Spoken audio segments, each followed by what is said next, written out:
വേനൽ കനത്തതോടെ കാർഷിക മേഖല താളം തെറ്റുന്നു. ചെറുകിട ഏലം മേഖലയ്ക്കാണ് വേനൽ ചൂട് കൂടുതൽ തിരിച്ചടി സമ്മാനിച്ചത്. അത്യാവശ്യം വേനൽ മഴ ലഭിച്ചുവെങ്കിലും കാർഷിക വിളകൾക്ക് ആശ്വാസമായിട്ടില്ല. കൊടും ചൂടിൽ ജലസംഭരണികൾ വറ്റിയതോടെ ജലസേചനത്തിന് സൗകര്യമില്ലാത്തതാണ് കർഷകർക്ക് വലിയ തിരിച്ചടിയായിരിക്കുന്നത്.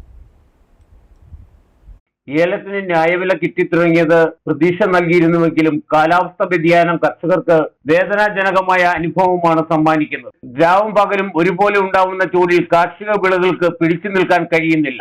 മഴ കാത്തിരിക്കുന്ന വേഴാമ്പലിനെ പോലെ കർഷകരും മഴയ്ക്കായി കാത്തിരുന്ന് ഒരു വേനൽ മഴ ലഭിച്ചുവെങ്കിലും പ്രയോജനപ്പെട്ടില്ല. മഴയ്ക്ക് പിറ്റേന്നുണ്ടാവുന്ന ചൂട് അതികഠിനമാണ്. കഠിന ചൂടിൽ മനുഷ്യർക്ക് പോലും ജീവിക്കാൻ കഴിയാത്ത അവസ്ഥയാണ് ഉണ്ടായിരിക്കുന്നത്. പുഴയും തോടും കുളങ്ങളും കിണറുകളും കരിഞ്ഞുണങ്ങി. ഇനി ബാക്കിയുള്ളത് പെരിയാറ്റിലെ കയങ്ങളിലെ വെള്ളമാണ്. ഈ ചൂടിൽ അതും പറ്റും. എങ്ങും കുടിവെള്ളക്ഷാമവും രൂക്ഷമായി കഴിഞ്ഞു. കുടിവെള്ളം വിലയ്ക്ക് വാങ്ങുന്ന കർഷകർ എങ്ങനെ വിളകളെ പരിപാലിക്കും? ഏലച്ചെടികൾ കൂട്ടത്തോടെ കരിഞ്ഞുണങ്ങി തുടങ്ങി. തണലുണ്ടെങ്കിലും ഭൂമിയിലെ ജലാംശം പൂർണ്ണമായും ഇല്ലാതാകുകയും ചെയ്തു. ഭൂമി വിണ്ടുകീറുകയും ചെയ്തതോടെ ചെടികൾക്ക് പിടിച്ചു നിൽക്കാൻ കഴിയാത്ത അവസ്ഥയാണ് ഉണ്ടായിരിക്കുന്നത്. കൊടുംചൂടിൽ ഏലച്ചെടിയുടെ ഇലയും തണ്ടുമെല്ലാം കരിഞ്ഞുണങ്ങി. കുരുമുളക്, കാപ്പി തുടങ്ങിയ വിളകളുടെ കാര്യവും വ്യത്യസ്തമല്ല. സുഗന്ധവ്യഞ്ജനമെന്ന് പേരുള്ള വിളകളാണെങ്കിലും കർഷകർക്ക് ഇപ്പോൾ അത്ര സുഗന്ധം ഉണ്ടാവുന്നില്ല. കിണറുകളും കുഴൽ കിണറുകൾ പോലും വറ്റിക്കൊണ്ടിരിക്കുന്ന അവസ്ഥയാണ്. പെരിയാറെല്ലാം വറ്റി വരണ്ടു. ഈ സാഹചര്യം വളരെ ഗുരുതരമായ രീതിയിൽ കർഷകരെ ബാധിക്കുന്നുണ്ട്. അങ്ങനെ കർഷകരെ ബാധിക്കുന്നതെന്ന് പറയുമ്പോൾ എല്ലാ വേനലുകളും കർഷകരെ ബാധിക്കുന്നത് പോലെയല്ല ഈ പ്രാവശ്യം.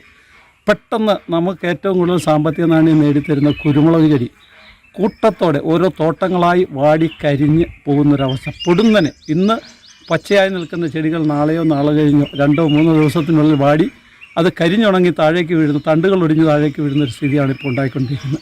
എന്താണ് ഈ പ്രതിഭാസത്തിന് കാരണമെന്ന് സത്യത്തിൽ മനസ്സിലാകുന്നില്ല.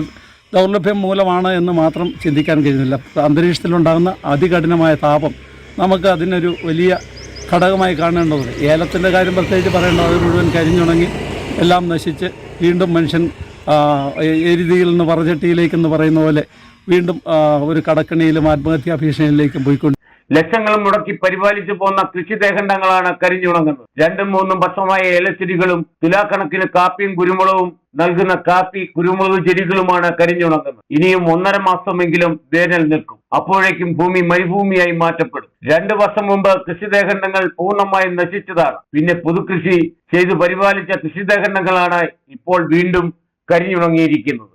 Idukki vision news, Upputhara.